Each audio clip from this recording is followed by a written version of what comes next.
नमस्कार बच्चों, Zenith mathematics classes Hemra road Begusarai के इस वीडियो में आपका स्वागत है। आज हम चर्चा करेंगे सिस्टम ऑफ लीनियर इक्वेशन के बारे में। आज के इस लेक्चर क्लास में सबसे पहले हम बात करेंगे कुछ प्रीवियस क्लास, जैसे कि आप 10th में लीनियर इक्वेशन के बारे में पढ़ा है।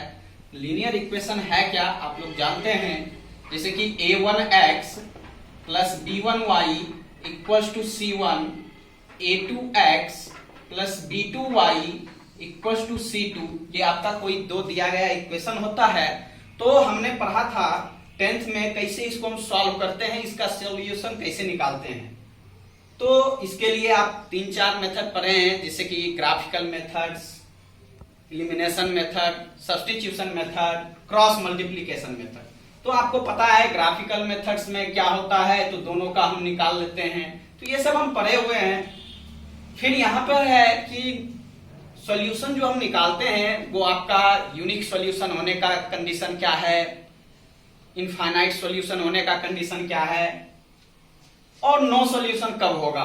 तो थोड़ा उस पर हम एक बार चर्चा करेंगे। जैसे कि आपका सॉल्यूशन यूनिक हो, यूनिक सॉल्यूशन हो, सॉल्यूशन आपका यूनिक हो, इसके लिए आपका अलजेब्रिक कंडीशन क्या है, तो कहता है a1/a2 not equals to b1/b2।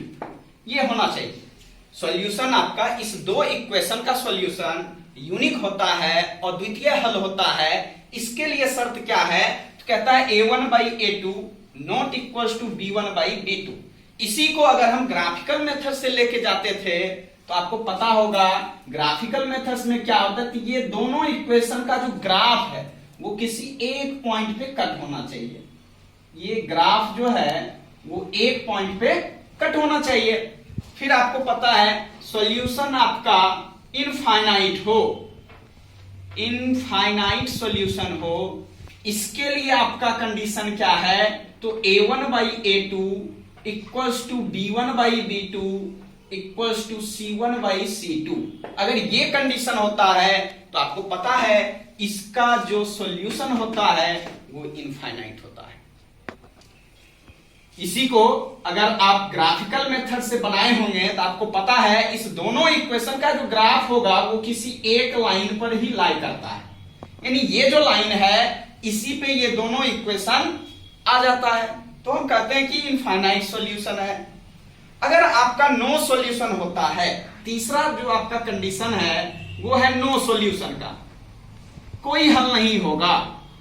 No solution का कंडीशन क्या है, तो कहता है a1/a2 equals to b1/b2 not equals to c1/c2। अगर ऐसा कंडीशन आता है तो हम कहते हैं कि नो सॉल्यूशन है।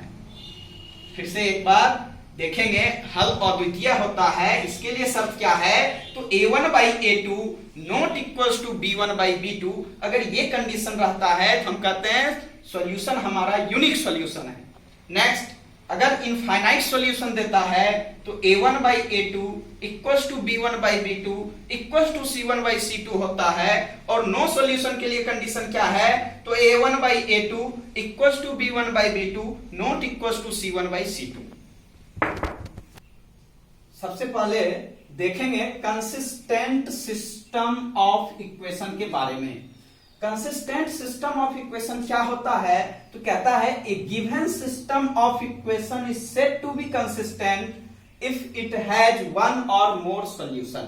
जैसा कि मैंने आपको लिखाया था कि यूनिक सॉल्यूशन जो होता है, यूनिक सॉल्यूशन जो हम 10th में पढ़े थे, और इनफाइनाइट सॉल्यूशन, यूनिक सॉल्यूशन और इनफाइनाइट सॉल्यूशन का जो कंडीशन है, इस दोनों कंडीशन को अगर हम मिला दें तो यही आपका कंसिस्टेंट सिस्टम कहलाता है। जो हमने 10th में पढ़ा था कि यूनिक सॉल्यूशन का शर्त क्या है, तो मैंने बताया अभी तुरंत, और इनफाइनाइट सॉल्यूशन का जो कंडीशन है, इस दोनों कंडीशन को कंबाइंड रूप से हम कहते हैं कि वो कंसिस्टेंट सिस्टम ऑफ इक्वेशन कहलाता है। इसके बाद हमारा एक होगा inconsistent system of equation. Inconsistent system of equation, ये हमारा क्या होगा देखेंगे। इनकंसिस्टेंट सिस्टम ऑफ इक्वेशन क्या है, कहता है a given system of equation is said to be inconsistent if it has no solution. Means 10th में जो हमने पढ़ा था नो सॉल्यूशन का जो कंडीशन है, नो सॉल्यूशन का जो कंडीशन है इसी को हम इनकंसिस्टेंट सिस्टम कहते हैं। No solution means consistent system. ठीक है बच्चों, तो सबसे पहले ये हमने बेसिक कंसेप्ट लिया, 10th में हमने पढ़ा था, उसी पे हमने दो टर्म को डिफाइन किया है। सबसे पहले कंसिस्टेंट सिस्टम ऑफ इक्वेशन और inconsistent system of equation. 10th में जो हमने पढ़ा था, 4 मेथड जो पढ़ा था, उसी को जैसा कि हमने मैट्रिक्स की शुरुआत में ही बताया था कि मैट्रिक्स मेथड जो ये स्टार्ट हुआ, इसका जो खोज हुआ वो लीनियर इक्वेशन के सॉल्यूशन को खोजने के क्रम में ही हुआ था। हमने अभी तक जो मैट्रिक्स पढ़ा, वेरियस टाइप्स ऑफ मैट्रिक्स पढ़ा, determinants, properties of determinants, adjoint and inverse of A determinants, जो कुछ भी पढ़ा है उसका मेन पर्पस जो है वो मेन पर्पस है सिस्टम ऑफ लीनियर इक्वेशन को समझने के लिए। यानी कि जो हमारा लीनियर इक्वेशन है उसी का जो सॉल्यूशन है अलग अलग मेथड से जो हम खोजते हैं, उसी को निकालने के क्रम में मैट्रिक्स मेथड का हमने देखा है। तो यहां पर हम उसी के बारे में चर्चा करेंगे। बेहद शानदार कंसेप्ट है और बहुत ही सिंपल है। आप अभी 2 मिनट में कहेंगे कि बिल्कुल हमारा कंसेप्ट जो है वो क्लियर हो चुका है। देखिए आगे हम देखेंगे, consider the system of equation a1x plus b1y plus c1z equal to d1, a2x plus b2y plus c2z equal to d2, a3x plus b3y plus c3z equal to d3। ये हमारा कोई दिया गया इक्वेशन है। तो यहाँ पे हमने जो है x y z के कोफिशिएंट को कोई मैट्रिक्स A मान लिया है। तो हमने लिखा है लेट A इक्वल टू, ये हमने इसका x का, y का और z का जो भी था इसको हमने एक एक कॉलम वाइज लिख दिया है। x का जो भी तीनों में था a1 a2 a3 b1 b2 b3 c1 c2 c3। फिर हमने कोई मैट्रिक्स B मान लिया है जो राइट साइड में d1 d2 d3 है, इसको हमने सजा लिया है। और x जो है वो हमने जो variable number x y z था इसको हमने फिक्स कर लिया है। तो ये आपका 3x3 ऑर्डर का एक मैट्रिक्स हुआ। और यहाँ पे b और x जो है वो दोनों ये आपका ओनली 1 कॉलम का मैट्रिक्स होगा। कॉलम मैट्रिक्स में ही हम इसको लिख सकते हैं, ये बिल्कुल फिक्स रूल है। तो सबसे पहले हमने क्या किया, तो यहाँ पे जो माना है इसको आप देख सकते हैं, इसको हम सजा के लिख दिए हैं 10। Then the given system of equation can be written as, ये जो है आपका a और यहां से x और बराबर b लिख सकते हैं। therefore ax equals to b implies that हमें जो चीज निकालना है, हमें निकालना है x y z का वैल्यू।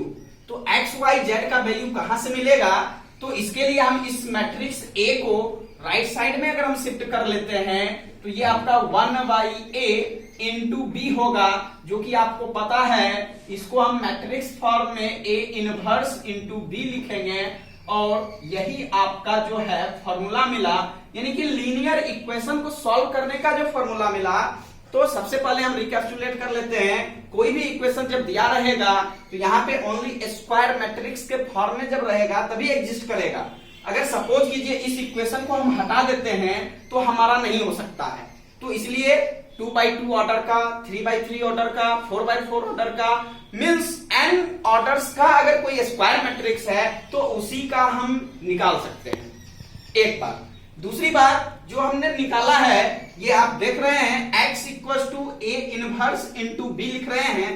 कहने का मतलब हुआ a इनवर्स का वैल्यू आपको कैसे निकालना है ये आप सीख चुके हैं, ये आपको पता है। a इनवर्स निकाल लेंगे, उसके बाद b जो है आपका दिया हुआ है, फिर आपको पता है प्रोडक्ट ऑफ मैट्रिक्स से इस दोनों का मल्टीप्लाई करेंगे, फिर जो वैल्यू आएगा और LHS RHS दोनों को कंपेयर करेंगे। आपको पता है इक्वलिटी ऑफ टू मैट्रिक्स से आपको पता है कि जो LHS में रहता है उसके कोरोस्पोंडिंग RHS में होना चाहिए। तो हम कहते हैं कि ये दोनों मैट्रिक्स इक्वल है। तो इक्वलिटी ऑफ मैट्रिक्स से आप एक्स वाई जेड का वैल्यू निकाल सकते हैं। तो इसका हम एक दो एग्जाम्पल देखेंगे, एग्जाम्पल से आपका जो है बिल्कुल क्लियर हो जाएगा, बिल्कुल बढ़िया है और आसान तरीका से आप इसको समझ सकते हैं।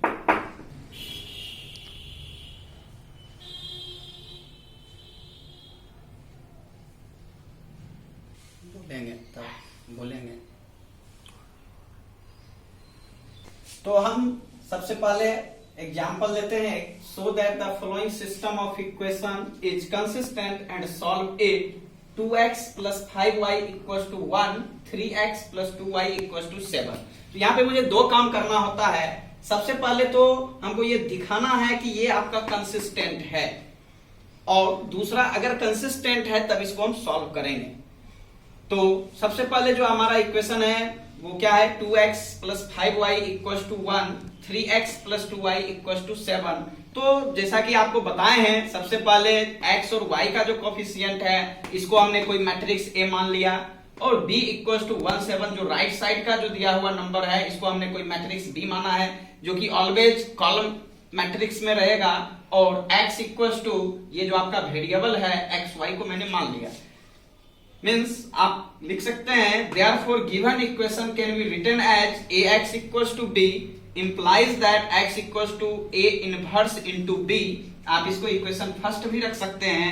नाउ सबसे पहले आपको बताए थे adjoint and inverse of A matrix के लेक्चर में, इनवर्स निकालने के लिए सबसे पहले हमको डिटरमिनेंट निकालने की जरूरत होती है। अगर डिटरमिनेंट आपका 0 के बराबर होता है तो इनवर्स का वैल्यू एग्जिस्ट ही नहीं करेगा, और अगर डिटरमिनेंट का वैल्यू 0 के बराबर नहीं होगा मींस इनवर्स का वैल्यू एग्जिस्ट करेगा। तो इसलिए हमने सबसे पहले निकाल लिया डिटरमिनेंट ऑफ ए का वैल्यू, जो कि आपको -11 है, जो कि 0 के बराबर नहीं है। तो आगे हम कोफैक्टर्स ऑफ ए निकाल लेंगे। a11 = 2 आपको पता है, यहां से इसको हम बंद करेंगे, 2 मिलेगा, a12 -3 हो जाएगा, a21 -5 और a22 का वैल्यू 2 मिलेगा। Therefore adjoint of a का वैल्यू जो है 2 -3 -5 2, ये जो कोफैक्टर्स आया है इसका ट्रांसपोज करेंगे। पिछले वीडियो में मैंने बताया था ट्रांसपोज करने से जो आपका मैट्रिक्स मिलेगा वही एडजॉइंट का वैल्यू होता है। तो हमने एडजॉइंट ऑफ ए का वैल्यू निकाल लिया है। आपको फॉर्मूला पता है, since inverse of A equals to होता है 1 determinant of A into adjoint of A, implies that inverse of a equals to 1 by determinant का वैल्यू -11 है, और ये आपका एडजॉइंट का वैल्यू है। therefore इनवर्स ऑफ a का वैल्यू जो आपको मिल रहा है -2/11, 5/11, 3/11 एंड -2/11।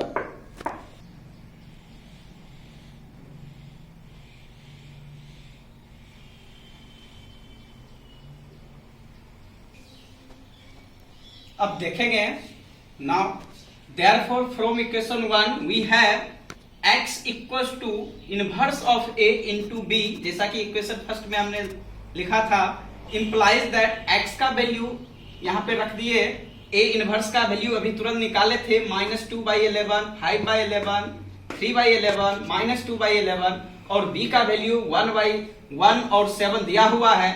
तो सबसे पहले इस दोनों का हमने प्रोडक्ट निकाला, means first row first column multiply करके यहाँ लिखा -2/11 + 35/11, और सेकेंड रो फर्स्ट कॉलम मैंने मल्टीप्लाई किया तो 3/11 - 14/11, इंप्लाइज दैट x y = अब इस दोनों का हम करेंगे तो -2 + 35 होगा तो 33/11 मींस 3 मिलेगा, और y का वैल्यू जो है 3 में से 14 को माइनस करेंगे तो -11/11 मींस -1। इसका मतलब हुआ therefore x = 3 and y = -1, hence x = 3 and y = -1 is your answer। मुझे लगता है आप लोग समझ चुके हैं, इसे आप डाल सकते हैं।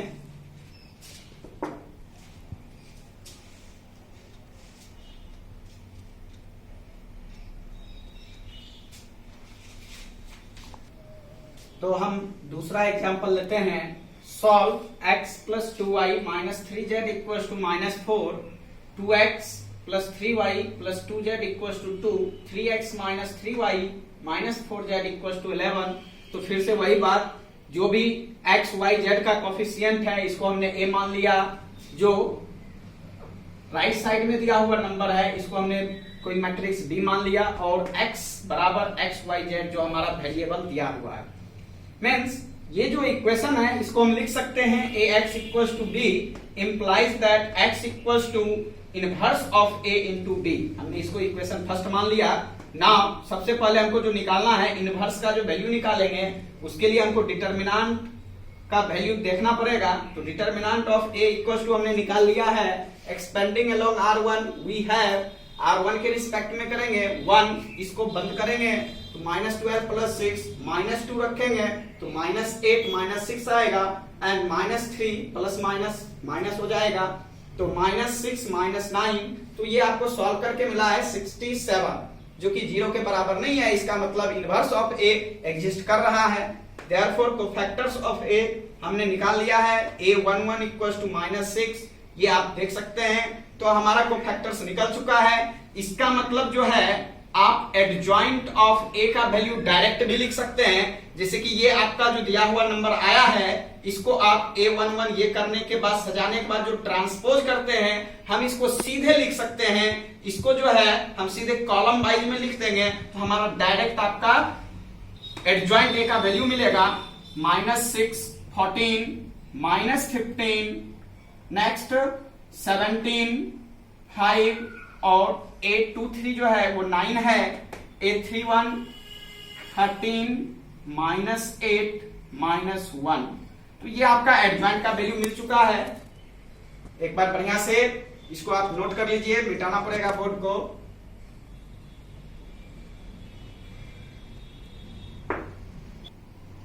आगे का देखेंगे। So inverse of a equals to 1 by determinant of a into adjoint of a।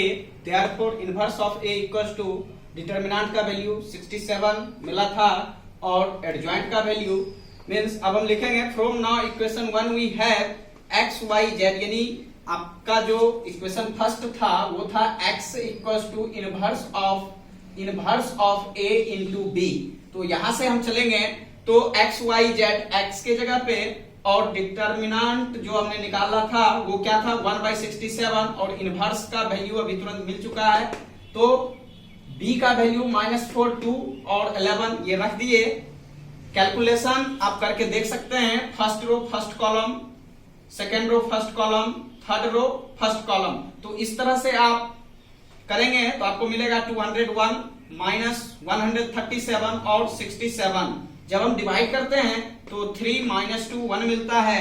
इसका मतलब कंपेयर अगर हम करते हैं तो यहाँ पे इक्वलिटी ऑफ टू मैट्रिक्स से x equals to 3, y equals to -2 और z इक्वल्स टू 1 मिलता है। तो हमने एक प्रयास किया है इस वीडियो में सिस्टम ऑफ लीनियर इक्वेशन को आप अच्छे से समझ सके। अगर वीडियो अच्छा लगे तो लाइक और सब्सक्राइब जरूर करें ताकि आप तक अगला वीडियो हम पहुंचाते रहें। धन्यवाद।